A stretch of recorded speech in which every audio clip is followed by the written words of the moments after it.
लोगों को मुक्ति नहीं लेती है, जिनकी क्रिया में कोई कमी रह जाती है, वो कई बार प्रेत योनि में या पिशाच योनि में चले जाते हैं। बजरंग बली का नाम सुनते ही क्यों छूट जाते हैं भूतों के पसीने?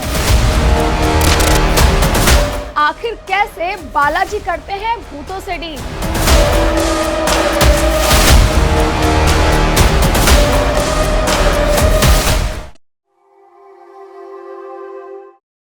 हम बचपन से ही अपनी दादी और नानी से भूतों की कहानियां सुनते आए हैं। हमेशा कहा जाता है कि भूत काफी खतरनाक होते हैं और भूत लोगों का बुरा करते हैं। क्या सच में भूत होते हैं या नहीं होते हैं, इसे लेकर हमेशा समाज में कई तरह के सवाल होते हैं। विज्ञान कहता है कि भूत जैसी कोई भी मान्यता नहीं होती है, और वहीं अगर जो लोग इसका एक्सपीरियंस कर चुके होते हैं उन्होंने इस चीज को दावा किया होता है कि भूत का अस्तित्व इस धरती पर है। आप क्या सोचते हैं, आपकी क्या राय है? हम आपको गुमराह नहीं करेंगे, लेकिन आज हम भूतों को लेकर अपनी इस खास चर्चा में हमारे विशेषज्ञ से बात करेंगे। हमारे साथ होंगे एस्ट्रोलॉजर आशीष तिवारी जी, जो बताएंगे कि क्या भूत होते हैं और भूतों का किस तरह से काल बनकर आते हैं बजरंग बली। इन पूरी स्टोरी पर आज हम चर्चा करेंगे। हमारे साथ बने रहिए आगे वीडियो में और देखते रहिए कैसा है ये कार्यक्रम। बताइएगा आखिर में हमें कमेंट करके। नमस्कार Renu ji, thanks for having me on this show. मुझे बहुत अच्छा लगता है यहाँ पर घोस्ट के बारे में मिथ बस्टिंग करके। सर, मैं आपसे जानना चाहती हूँ कि समाज में जिस तरह के भूतों को लेकर एक धारणा बनाई गई है, कई बार हमने देखा है कुछ लोग कुछ ऐसे रिएक्ट करते हैं जिसके बाद बाबा तांत्रिक बोलते हैं कि उसके ऊपर भूत आ गया है। और कई बार हमने कुछ ऐसी एक्टिविटीज़ अपने आसपास ऐसी होती हुई देखी है जिस पर विश्वास करना मुश्किल हो जाता है, और उस समय भी कहा जाता है कि ये कुछ भूतों द्वारा एक्टिविटी की गई है। तो क्या सच में भूत होते हैं? भूत पिशाच निकट नहीं आवे, महावीर जब नाम सुनावे। ये एक ऐसी प्रार्थना है जो तकरीबन भारत के 60 से 70% लोग, कम से कम उत्तर भारत में तो 60 से 70% लोग इस प्रार्थना को दिन में एक बार जरूर करते हैं। कल्पना कीजिए, जिस प्रार्थना में आप भगवान का नाम ले रहे हैं वहां पर आपको भूत पिशाच का भी नाम लेना पड़ रहा है। तो इसका मतलब यह हुआ कि कहीं ना कहीं हमारा धर्म, हमारे बिलीफ, हमारे संस्कार तो मानते हैं कि भूत पिशाच हैं और हमारे जीवन का एक अभिन्न हिस्सा है। इसको हम डिनाई कर ही नहीं सकते। ये एक पैरामीटर है। अगर हम जाएं इस्लाम के अंदर, वहां पर भी हमको भूत पिशाच के एग्जिस्टेंस, उनके जो टर्म्स हैं, उनकी जो टर्मिनोलॉजी है उसमें मिलते हैं। यही बात आपको कहीं ना कहीं क्रिश्चियनिटी के अंदर भी मिल जाती है। इनफैक्ट अगर आप लिटरेचर देखेंगे, शेक्सपियर का लिटरेचर जो बहुत पॉपुलर लिटरेचर है, जो इंग्लिश लैंग्वेज की जब भी बात की जाती है, जिसके थ्रू हम इंग्लिश लैंग्वेज को और एक पूरी संस्कृति को दुनिया में पहचानते हैं, वहां पर हेमलेट जैसे प्ले में घोस्ट है और वो घोस्ट कॉन्स्टेंटली आ रहा है। उसका एक मैनिफेस्टेशन है, अपने बेटे के ड्रीम में उसका मैनिफेस्टेशन है। तो अगर कल्चर के हिसाब से देखा जाए, रिलीजन के हिसाब से देखा जाए, तो तकरीबन दुनिया के सारे ही कल्चर भूत को मानते हैं। ये हमें यहाँ पर पहली चीज हमको यहां समझ आती है। दूसरी चीज, भूत पिशाच होते हैं या नहीं होते हैं, इसको हम एक कॉन्टेक्स्ट के अंदर और डिफाइन कर सकते हैं। वो कॉन्टेक्स्ट एप्लीकेबल कब है? जिस समय हम कहते हैं फिजिक्स इज फिलॉसफी, यानी कि जो हमारे आसपास द्रव्य, मैटर या जो कुछ भी चीजें उपलब्ध हैं, या जो चीजें हमें दिखाई दे रही हैं या जो चीजें हमें नहीं भी दिखाई दे रही हैं, उनको एक दर्शन शास्त्र के अंदर भी परिभाषित किया जा सकता है। अब इसका उदाहरण देखिए, अगर फिजिक्स के हिसाब से हम जाए तो फिजिक्स के हिसाब से हमको पता लगता है कि भाई there is a visible spectrum of light, जिसको हम विबग्योर कहते हैं, बेजानी हपिनाला, या फिर एक इंद्रधनुष, जिसके अंदर हमें 7 रंग दिखाई देते हैं। कंप्यूटर की मदद से आज हमने इन 7 रंगों को 1200 से ऊपर शेड्स में ऐसी में तोड़ दिया है, जो विजिबल है, जो आइडेंटिफाइएबल है, जिनको रिक्रिएट किया जा सकता है और अपने मेजरमेंट के अंदर किया जा सकता है। मगर इसके बाहर भी चीजें हैं। सूरज की रोशनी में जो यूवी रेज आती हैं, वो हमारे स्किन पर तो पड़ती है लेकिन हमको दिखाई नहीं देती। सूक्ष्मदर्शी के अंदर जिस बैक्टीरिया को हम देख लेते हैं वो नेकेड आई को दिखाई नहीं दे रहा मगर सरफेस पे है। यही कहानी भूतों की है। भूतों के बारे में, पिशाचों के बारे में भी यही कहा जाता है। अब यहां वापस लौटते हैं हिंदू धर्म की तरफ। हिंदू धर्म कहता है कि भाई सूक्ष्म जीव, आपको एक बड़ी इंटरेस्टिंग बात बताता हूं। एक रिसेंटली एक आईसीयू के अंदर उन्होंने कुछ शोध किया। अपुष्ट शोध है, लेकिन अपुष्ट जिसको कहते हैं शोध है, लेकिन उन्होंने बड़ी इंटरेस्टिंग बात बताई। उन्होंने कहा कि हमने आदमी को डेथ डिक्लेयर करने से कुछ मिनट पहले और कुछ मिनट बाद उस आदमी का वेट लिया। यानी कि ये वो स्टेज है जिस समय ब्रेन डेड नहीं हुआ है। ये वो स्टेज है जिस समय मेडिकल साइंस कई बार रिवाइव भी कर लेता है। आपने देखा होगा आजकल एक बार एक डेथ हो जाती है, हार्ट धड़कना बंद कर देता है, लेकिन आदमी रिवाइव हो जाता है। वेंटिलेटर पे आपने केसेस देखे, 2-2 3-3 दिन के बाद भी लोग रिवाइव हो रहे हैं, महीनों के बाद भी लोग रिवाइव हो रहे हैं। तो उन्होंने कहा कि जिन लोगों को हम रिवाइव नहीं कर पाए और हमने एक वेट टेस्ट किया, तो उस वेट टेस्ट में 7 या 8 सब्जेक्ट्स के अंदर केवल 21 ग्राम्स ऑफ वेट कम हुआ। अब ये जो 21 ग्राम्स ऑफ वेट कम हुआ, तो उन्होंने एक अजम्पशन दिया। देखिए, मैं इसको कहीं से पुष्टि नहीं कर रहा हूं, ना वो कर रहे हैं, लेकिन उन्होंने एक फैक्ट सामने रखा कि 21 ग्राम्स हो सकता है कि एक सूक्ष्म जीव का वेट हो जो आपके शरीर के अंदर है। हमारा हिंदू धर्म है या इससे कोरोबोरेटिंग जितनी भी किताबें हैं वो मानती है कि भूत प्रेत एक प्रकार के सूक्ष्म जीव हैं। ऐसे जीव हैं जिनकी कार्मिक साइकिल कहीं ना कहीं इनकम्प्लीट है। तो यहां पे जो आपके प्रश्न का प्राइमा फेसी आंसर हुआ वो ये हुआ कि यस, भूत प्रेत एग्जिस्ट करते हैं। There is a world beyond us. और उस वर्ल्ड को हम कितना देख पाते हैं, कितना महसूस कर पाते हैं, या फिर कुछ लोग जो हमारा मैनिफेस्टेशन है उस वर्ल्ड के बारे में उसको किस तरह से चेंज करके फ्रॉड करते हैं, that is all another thing. मगर हां, भूत पिशाच निकट नहीं आवे, महावीर जब नाम सुनावे। सीधी सी बात है, भगवान का जिस प्रकार अस्तित्व है उसी प्रकार भूत पिशाच का भी अस्तित्व है। सर, हम कई धर्मों की बात करते हैं जिसमें कहा जाता है कि जो मुस्लिम धर्म है उसमें यदि कोई इंसान मर जाता है और उसके बाद जो उसकी रूह होती है वो जिन बनकर तब्दील हो जाती है, वो भी एक प्रकार का भूत ही होता है। और ईसाई में ही इस तरह से कुछ और भावनाएं होती हैं। हाँ, लेकिन आज हम अपना फोकस हिंदू धर्म पर रखेंगे। हिंदू धर्म में कहा जाता है कि भूत और पिशाच जो होते हैं वो क्या होते हैं, और महाकाल और ये जो बजरंग बली हैं वो किस तरह से भूत और पिशाचों के काल बनकर उभरते हैं। हमने हनुमान चालीसा में भी पढ़ा है कि भूत पिशाच निकट नहीं आवे, महावीर जब नाम सुनावे। तो ये किस तरह की मान्यताएं हैं, जरा सर इस पर प्रकाश डालिएगा। रेणु जी, आपने सबसे पहला आपका सवाल था कि भाई भूत पिशाच होते हैं कि नहीं होते हैं, तो हमने कहा होते हैं। इस प्रकार के हमें हर जगह एविडेंसेस मिलते हैं कि भूत पिशाच हैं। अब सवाल ये दूसरा पैदा होता है कि भूत पिशाच कब होते हैं, किस स्थिति में होते हैं। भूत पिशाच होने की स्थिति क्या है, उसके लिए हमारे पास पूरा एक डॉक्ट्राइन है। अगर आप ध्यान से देखेंगे तो हमारे घर में जब किसी की मृत्यु होती है या मोहल्ले में किसी की मृत्यु होती है तो कुछ संस्कार हैं। 16 संस्कारों में से कुछ एक संस्कार है। उनमें जो आखिरी के संस्कार हैं उसमें एक 13वीं नाम का संस्कार है। उससे पहले गरुड़ पुराण पढ़ा जाता है।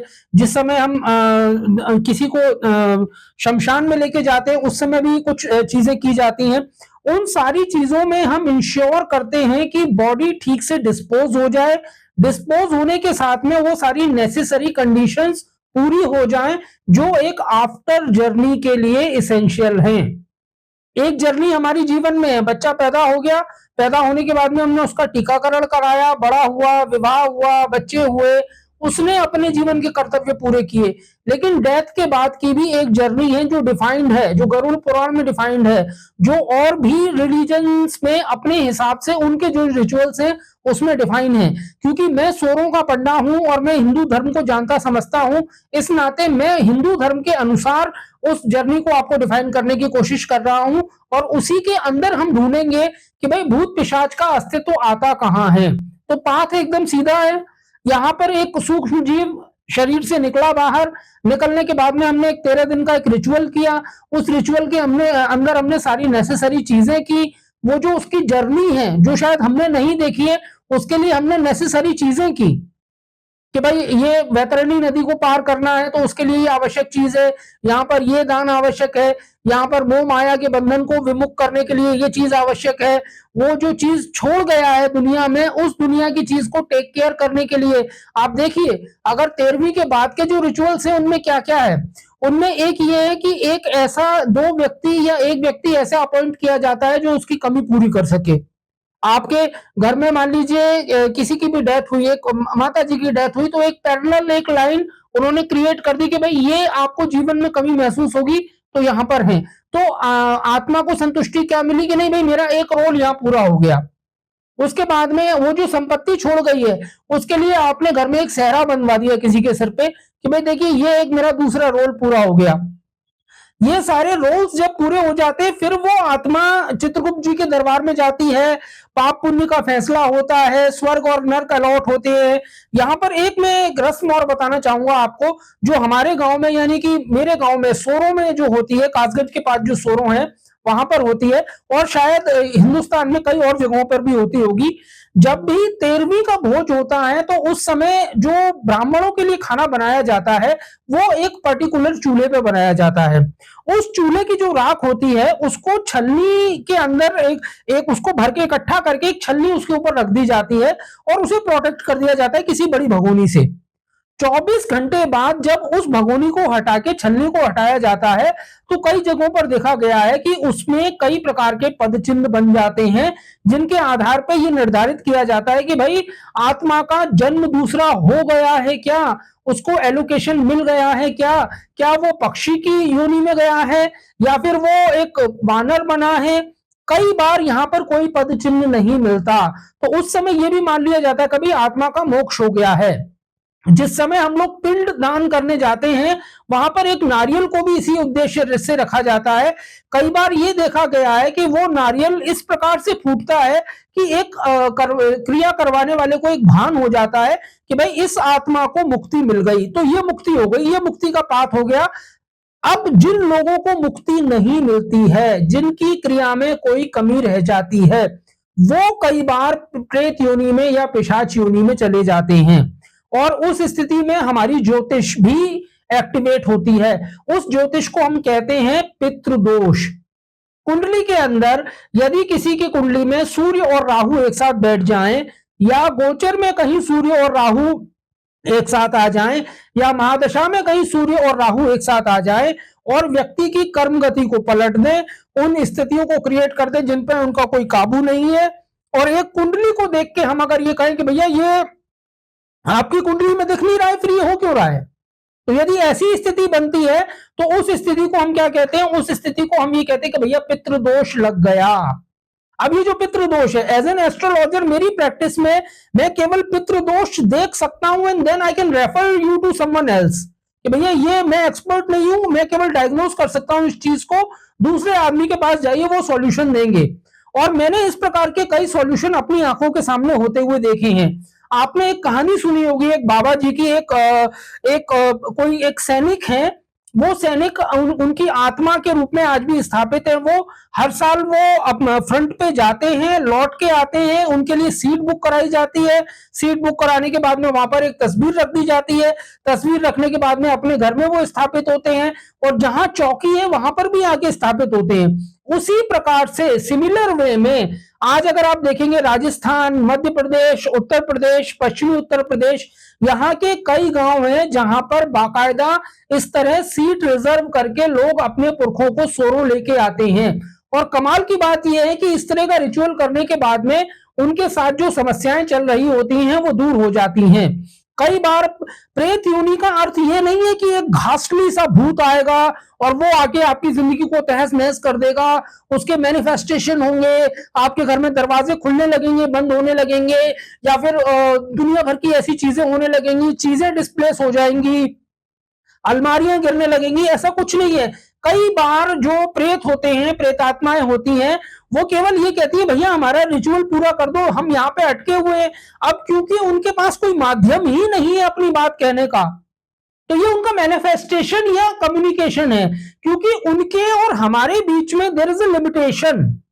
आप देखिए ना, एक छोटा बच्चा होता है, आप उसकी कोई बात नहीं मान रहे होते तो वो क्या करता है, वो नैप करता है आपको। अपनी बात मनवाने के लिए वो नैप करता है, वो रोना शुरू कर देता है, वो कुछ इस तरह की चीजें कर देता है। उसी तरह से प्रेतात्माएं, उनके पास बड़े लिमिटेड मीडियम्स हैं, तो वो उन लिमिटेड मीडियम्स की सलाह से या तरीकों से आती हैं जिनको हम कहते हैं भूत प्रेत बाधा। तो अगर कुंडली के रास्ते से आप जाएंगे वहां पर, तो कई बार आपको पता लगेगा कि भैया केवल एक पितृदोष था और एक सकारात्मक तंत्र की पूजा करने से या एक रिचुअल को कंप्लीट करने भर से वो दूर हो गया। ये एक मैनिफेस्टेशन है, जो हमारा धार्मिक मैनिफेस्टेशन है, जो एक सकारात्मक लिमिट के अंदर। देखिए कुछ गलतियां हो जाती हैं, कई बार हम जो आपकी 13वीं कर रहे होते हैं या कई बार हम और रिचुअल्स कर रहे होते हैं, उनमें कुछ कंजूसी कर जाते हैं या हमारे पास गलत पंडित आ जाते हैं, तो उनकी वजह से जो रिचुअल्स खराब होते हैं, उनकी वजह से भी एक प्रेतात्मा का वो बन जाता है। तो दिस इज हाउ एक जो प्रेतात्मा है या जो हमारी अपनी प्रेतात्मा है, जो जिसको हम कहते हैं पूर्वज, वो पूर्वज जो है इस प्रकार से हमारी लाइफ में एक मैनिफेस्टेशन बना लेते हैं। सर, हमने शहरों में भी देखा है और ज़्यादातर गाँव में देखा है। कई बार हम धूप में बाहर निकल जाते हैं और उसके बाद हमने कुछ लोगों के अंदर ऐसी एक्टिविटी होते हुए देखी है, लेकिन बाद में जब उन्हें ट्रीटमेंट मिलता है, उसके बाद कुछ कहा जाता है कि भूत जो है इनमें समा गए हैं, इनको भूत ने पकड़ लिया है, मतलब भूत चिपक गया है। एक आम बोल भाषा में कहेंगे कि भूत चिपक जाना। तो सर, ये भूत चिपक जाना कैसी प्रक्रिया होती है?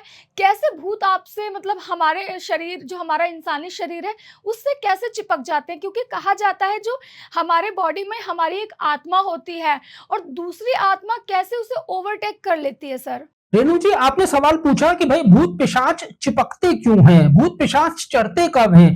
जो एक शब्द हमारे यहाँ आता है कि भाई हवा लग गई है, ऊपरी हवा का चक्कर है, ये सारी चीजें आती कब हैं। तो बेसिकली अगर हम देखें, अपने रैशनल ब्रेन से देखें, क्योंकि थोड़ा एक रैशनल सोच इस मामले में रखना बहुत जरूरी है। कहीं ना कहीं याद रखिए, भूत पिशाच विज्ञान का विषय है। अगर आप बैक्टीरिया, वायरसेस को सूक्ष्म जीवी के माध्यम से देख रहे हैं, तो भूत पिशाच को भी आपको कई बार देखना पड़ता है। Now here the tool is philosophy, religion, इन सब चीजों की वजह से।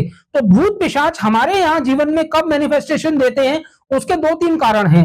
सबसे पहला कारण मैं आपको बताता हूं, भूत पिशाच के आने का रीजन है असंतृप्तता। असंतृप्तता किसकी? उस आत्मा की जो आजाद हुई है, या जिसको शरीर से तो आजादी मिल गई है, लेकिन विषय वासना से आजादी नहीं मिली है। जिसको आजादी नहीं मिली है अपनी कार्मिक साइकिल से, जिसको आजादी नहीं मिली है अनरिजॉल्व्ड बिजनेसेस से। अनरिजॉल्व्ड बिजनेसेस आपने देखा होगा, कई कहानियां आपने देखी होंगी, फिल्मों में आपने कई कहानियां देखी होंगी। रिसेंटली एक एग्जांपल है ओम शांति ओम का। प्रेतात्मा क्यों आई है? शांति की प्रेतात्मा ओम शांति ओम में क्यों आई है? एक अनरिजॉल्व्ड बिजनेस है। एक अनरिजॉल्व्ड बिजनेस क्या है? उसको रिवेंज लेना है। प्रेतात्मा एक थीम लेके आई है, आपको इंटरेस्टिंग लगा, लेकिन ये एक लार्ज स्केल का बड़ा थीम था, जिसके आगे एक एंटरटेनमेंट का ताना बाना था। प्रेतात्मा के थीम छोटे भी हो सकते हैं। पितृदोष के अंदर जो मैनिफेस्टेशंस होते हैं, यानी कि आपकी अचानक चीजें रुक जाना, बच्चों की शादी तय नहीं होना, घर में संतान के ऊपर बाधा आ जाना, तो कई बार वहां पर यह भी कहा जाता है कि भाई ये आपके पितृ हैं, ये कह रहे हैं कि भाई आप जो है इनकी कोई एक प्रक्रिया अधूरी रह गई है। इनफैक्ट आप कोई सकारात्मक तंत्र के जो तांत्रिक हैं, उनके पास अगर आप जाएंगे तो वो आपको ये भी बताएंगे कि भाई ये एक सकारात्मक सी पूजा है, आपसे मिस्टेक हो गई। मिस्टेक होने में कोई वो नहीं है भाई, किसी से भी मिस्टेक हो सकती है। इतना सब कुछ गलत फैला दिया गया है तंत्र के बारे में, तो आदमी एक गलती कर जाता है। कभी कभी रैशनल ब्रेन और जो आपका एक प्रैक्टिकल ब्रेन है, उसकी लड़ाई हो जाती है एक हाइपोथेटिकल ब्रेन से, तो वहां पे हो जाती है ये चीजें। तो प्रेतात्मा वहां मैनिफेस्टेशन दे देती है। This is part 1। ठीक है, एक आ गई। पार्ट 2 क्या है? भूत दिमाग में होते हैं। आपको कमाल की बात बताता हूं, कम से कम हमारी साइकोलॉजी के अंदर, एक्टिव साइकोलॉजी के अंदर, जब उन्होंने साइकोलॉजी को इस हाथ में लिया और पैरानॉर्मल को इस हाथ में लिया, तो तकरीबन 5 ऐसी बीमारियां निकल के आई, जिन बीमारियों के अंतर्गत कहीं ना कहीं एक मिथ के अंदर, एक डिलीरियम के अंदर, एक भ्रम के अंदर आदमी भूत को मानने लगा। एक सबसे बड़ी चीज मैं आपको बताता हूं, हम सभी के अंदर एक बॉर्डर लाइन पर्सनैलिटी डिसऑर्डर है, हर किसी के अंदर है। आप भी अपने आप को गुस्से में देखिए, आप भी अपने आप को, कोई भी एवरी इंडिविजुअल, आप किसी को भी गुस्से में देखिए, एंग्स्ट में देखिए, किसी इमोशन के अंदर ओवर पावर होता हुआ देखिए, तो एक अलग पर्सनैलिटी निकल के आएगी। आप कहते ना, देखो कैसे बच्चे जैसा रो रहा है, वो बच्चे जैसा इसलिए रो रहा है कि उसकी एक पर्सनैलिटी है, बॉर्डर लाइन पर्सनैलिटी है, जिसमें एक बच्चा है, इसलिए रो रहा है। या आप देखेंगे वो गुस्से में वो हैवान हो जाता है, तो कहीं उसकी बॉर्डर लाइन पर्सनैलिटी में एक हैवान है। उसी बॉर्डर लाइन पर्सनैलिटी में जो हैवान और बच्चा, जो दोनों हमारी साइड है, उसके बीच में कहीं एक भूत भी होता है। आप देखिएगा, भूत जितना है नहीं, उससे ज्यादा हमको इंटरेस्टिंग लगता है। अगर आप लिटरेचर लिखने वालों को, जो लोग लिटरेचर क्रिएट करते हैं, फॉर दैट मैटर मैं शेक्सपियर साहब का नाम लूंगा, जो सबसे पॉपुलर लिटरेचर है। उसके बाद भी एक there is a trail and a series, जहां पे लोग मानना चाहते हैं कि भाई नहीं, वो आदमी एग्जिस्ट करता है, जो मर गया है वो एग्जिस्ट करता है। उनके लिए वो एक साइकोलॉजिकल रिलीफ है, उनके लिए वो एक बॉर्डर लाइन पर्सनैलिटी डिसऑर्डर है। अच्छा, यही बॉर्डर लाइन पर्सनैलिटी डिसऑर्डर थोड़ा सा सीवियर कब होता है? यहां पे मैं एक चीज कहना चाहूंगा, भूत प्रेतों का एक मैनिफेस्टेशन ये भी है कि आप सुनते होंगे बहुत सारे लोगों के ऊपर भूत आ जाते हैं। बालाजी के मंदिर में आपको कई पंडित बैठे हुए मिल जाएंगे। फिर आप अपने घर में जब नौ दुर्गा का एक व्रत हो रहा होता है, तो बोले साहब फलाना फलानी महिला पे देवी आ गई, या इन पे ये इनके ऊपर देवी आ गई, भूत आ गया, वो ऐसी बातें बोलने लगा, एक अजीब सी शक्ति आ गई इनके अंदर। ये जो सारी चीजें हैं, जब हम इनको रैशनल ब्रेन में जाके, साइकोलॉजी में जाके स्टडी करते हैं, तो एक कंक्लूजन ये भी निकल के आता है कि भाई ये बॉर्डर लाइन पर्सनैलिटी डिसऑर्डर का केस है। कभी कभी उनके अंदर एक अलग पर्सनैलिटी बन जाती है। अब जब इनकी स्टडीज की गई, मैं आपको बताना चाहूंगा बड़ी इंटरेस्टिंग बात, जो बॉर्डर लाइन पर्सनैलिटी डिसऑर्डर का की जो लोग स्टडी कर रहे थे, और उसमें उन्होंने बहुत सारे ऐसे सब्जेक्ट्स भी देखे जिनको कहा गया घास्टली सब्जेक्ट, कि भाई इनके अंदर भूत आ जाता है, ये अचानक कुछ बोलने लगते। तो जब इन घास्टली सब्जेक्ट्स की स्टडी की गई बॉर्डर लाइन पर्सनैलिटी डिसऑर्डर में, तो ये पाया गया कि ये मूल रूप से ये लोग बहुत ही सबमिसिव पर्सनैलिटी थे। दुनिया में लो सेल्फ स्टीम और इस तरह की छोटी छोटी लो सेल्फ स्टीम होना, इंट्रोवर्ट होना, इस तरह की इनकी प्रॉब्लम्स थी। कहीं ये जेल नहीं हो पा रहे थे और सप्रेस्ड भी थे। जैसे माँ बाप दबा देते हैं बच्चों को, पति दबा देते हैं पत्नियों को, या फॉर दैट मैटर आजकल तो पत्नियां भी दबा देती हैं पतियों को, सप्रेस कर देती हैं एकदम, कि भाई आप सोच नहीं सकते, आप बोल नहीं सकते। भारत में तो ऐसा होता है, बहुओं को सप्रेस कर दिया जाता है। सास और पूरे घर का एक डेकोरम लेके उन्होंने बहू को सप्रेस कर दिया। ऐसे लोगों में जो उनके अंदर एक अच्छी पर्सनैलिटी होती है, बॉर्डर लाइन पर्सनैलिटी डिसऑर्डर के अंदर बाहर निकल के आती है, उसको कोई मैनिफेस्टेशन नहीं मिलता, कोई अप्रूवल नहीं मिलता, तो फिर वो रिलीजन का और कई बार पैरानॉर्मल का सहारा ले लेती है।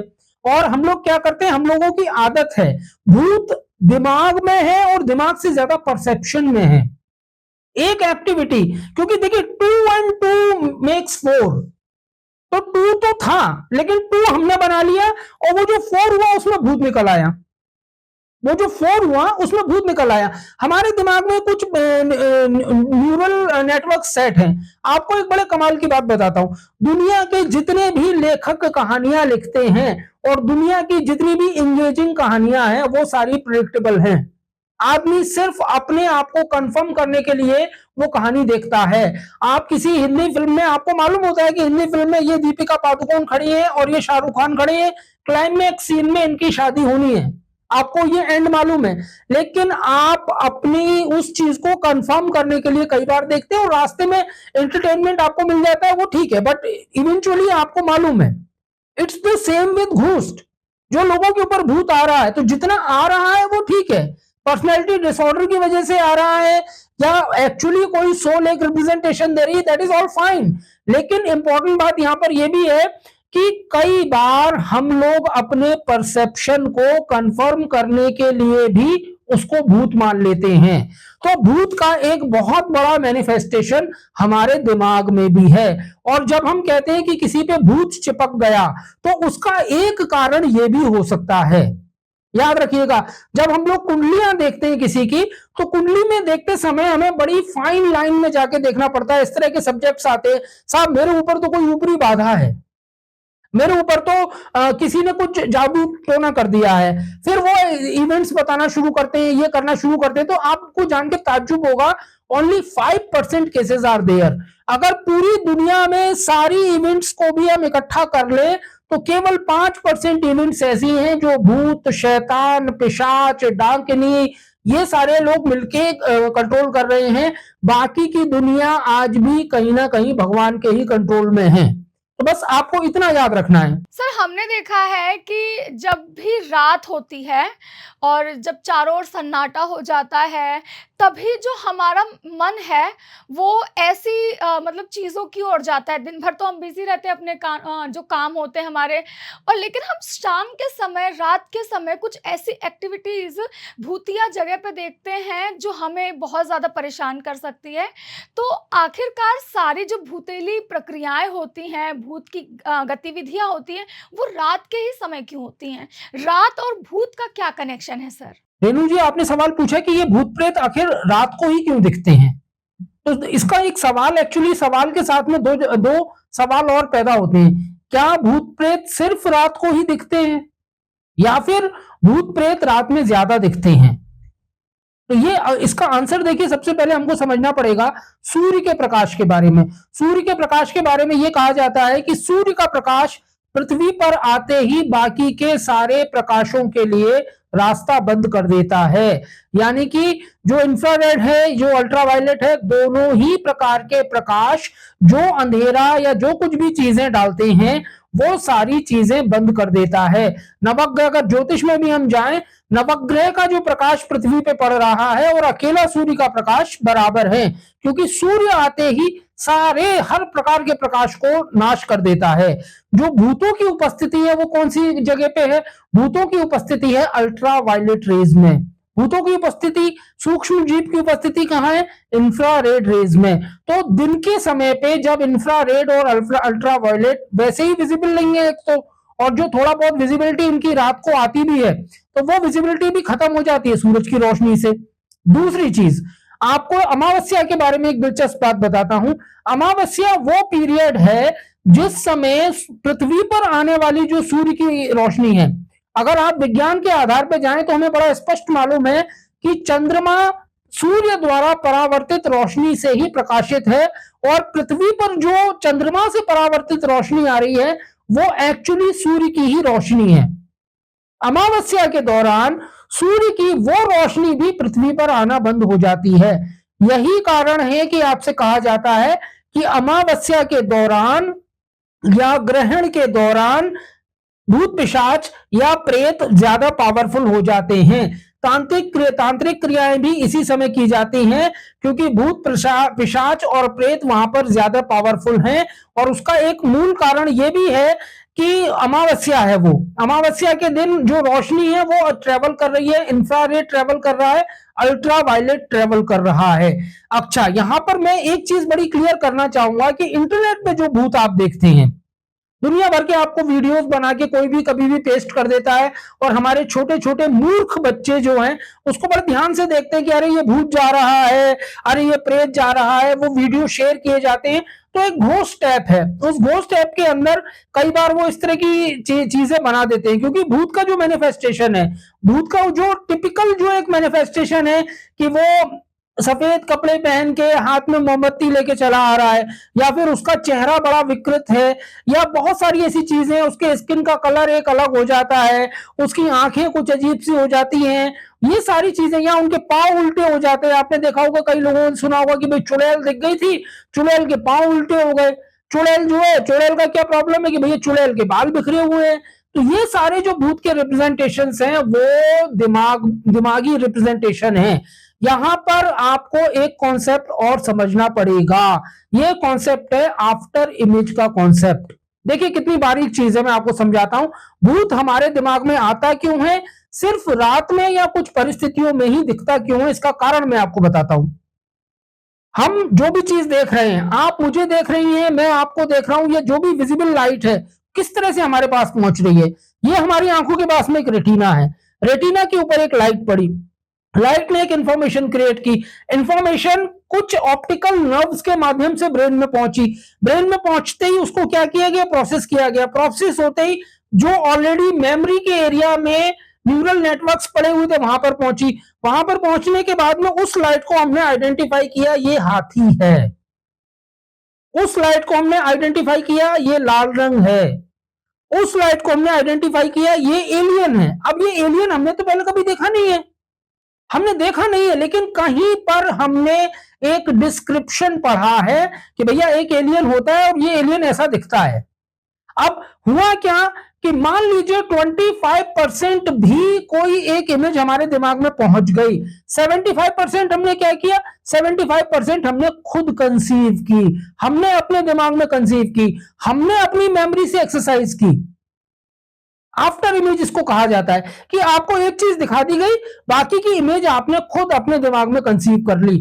तो जो रात को आपको भूत दिखाई देते हैं, रात को एक तो ब्लरी है सब कुछ, तो उसमें जो आपको भूत दिखाई दे रहे हैं या आप मान रहे हैं कि मुझे भूत दिखाई दे रहे हैं, 70 to 80 मैं तो कहूंगा 90% तक ये उसी प्रकार के भूत हैं। आपके आसपास एक भूत का लिटरेचर है, भूत का मैनिफेस्टेशन है। आज जो मैंने आपको वीडियो बताया है इसमें भी शायद मैंने 2 या 3 शेप एंड फॉर्म तो बताई हैं। मैंने भी आपसे कहा है कि भाई 21 ग्राम का एक सूक्ष्म जीव है जो कहीं दुनिया में घूम रहा है। हो सकता है कि इस वीडियो को देखने के बाद में आपका परसेप्शन ये हो जाए कि भाई भूत 21 ग्राम का तो होता ही है। तो ये जो आप रात के भूत की बात कर रही हैं, तो अगर मैं यहां पर मैं ये कहना चाहूंगा कि तंत्र विज्ञान के अंतर्गत भूतों की जो क्रियाविधि है वो कभी भी दिन या रात की मोहताज नहीं है। भूतों से संबंधित जो एक्ट्स होते हैं वो दिन या रात के मोहताज नहीं है, वो दिन में भी होते हैं, रात में भी होते हैं, बराबरी से होते हैं। लेकिन हाँ, जो हम लोग देखते हैं या जो हमको दिखाई देते हैं, कई बार वो उस केसेस के अंदर होते हैं। अब जैसे मैं आपको कई हवेलियों के, कई किले हैं उनके किस्से बता सकता हूं जहां दिन के वक्त भी लोग जाना पसंद नहीं करते, और जाते भी हैं तो वो प्रॉपर प्रोटेक्शन के साथ जाते हैं। अगर आप तांत्रिक की भी बात करें तो तांत्रिक से जब आप प्राइमा फसाई मिलने जा रहे हैं, यानी कि आप पहली बार मिलने जा रहे हैं, जब वो आपको किसी क्रियाविधि के लिए बुलाएगा तो हो सकता है वो आपको शमशान में बुला ले, हो सकता है वो आपको रात के टाइम बुला ले, हो सकता है वो किसी मुहूर्त में बुला ले। लेकिन जब पहली बार आप मिलने जा रहे हैं, जिस समय वो इस तरह से एक भभूत आपके हाथ पे लगाता है, कहते भाई दिखाइए मुझे हाथ, और उसने वो हाथ देख के आपको कोई एक चीज बता दी। बहुत सारे ऐसे लोग होते हैं जिनके पास आप जाइए तो वो आपको बताएंगे भाई ऑरा में कोई डिस्टर्बेंस है। कई बार एक आदमी के, मान लीजिए मैं आपको देख रहा हूं और मेरे पास वो सिद्धि है, मेरे पास साइकिक एबिलिटीज है, तो it might be a possibility कि मैं आपको देखूं और मैं कहूं आपके ऑरा में कोई प्रॉब्लम है। तो भूत प्रेत दिन में भी दिखते हैं, भूत प्रेत दिन में भी कारगर हैं, भूत प्रेत हर स्थिति में कारगर हैं। बस समस्या ये है कि वो जो एक आफ्टर इमेज का साइकोलॉजिकल मैकेनिज्म हमने अपने दिमाग में बिठाया हुआ है, उस आफ्टर इमेज के psychological mechanism plus popular culture में जो परसेप्शंस हमारे दिमाग में डाल दिए गए हैं, उनके अंतर्गत हमको भूत केवल रात में ही दिखाई देते हैं, या हमारे मन में इस प्रकार के सवाल आते हैं कि भूत केवल रात में ही क्यों दिखाई देते हैं। सर, सवाल तो हमारे बहुत सारे थे, लेकिन थोड़ा समय कम पड़ गया है। लेकिन हम आपसे अगली मुलाकात करेंगे जल्द ही, और उसमें फिर से भूतों की जो हमारी बातें रह गई हैं, कुछ और भी सवाल है वो रह गए हैं कि कैसे भूत रात में ही एक्टिव होते हैं, और भूत अगर शरीर में आ जाते हैं तो हमारे शरीर को किस तरह का नुकसान होता है, हम कैसे पहचान सकते हैं कि भूत हमारे अंदर है, या किस तरह की एक्टिविटी हमारे शरीर करने लगता है जब कोई भी पिशाच जो है और डायन जो है वो हमारे शरीर से चिपक जाती है। Renu ji, thank you so much for having me on this show. और आपके माध्यम से मैं ये भी कहना चाहूंगा कि यदि हमारे दर्शकों की कोई क्वेरीज हैं, उनके कोई एक्सपीरियंसेस हैं जो हमारे साथ शेयर करना चाहते हैं, तो प्लीज कमेंट बॉक्स में कीजिए। हम आपको कोशिश करेंगे कि उनके आंसर्स भी दें, और अगर कोई डाउट क्लैरिफाइंग सेशन है तो that we can also manage. So thank you so much for having me on this show. नमस्कार। तो इन तमाम मुद्दों पे हम अगले वीडियो में मुलाकात करेंगे और आपसे चर्चा करेंगे। तब तक के लिए सर आपका बहुत बहुत धन्यवाद। अगर आप भी लेना चाहते हैं देश दुनिया की तमाम जानकारी तो आज ही सब्सक्राइब करें हमारे चैनल को। साथ ही नीचे दिए बेल आइकन को जरूर दबाएं ताकि हर अपडेट आप तक पहुंच सके।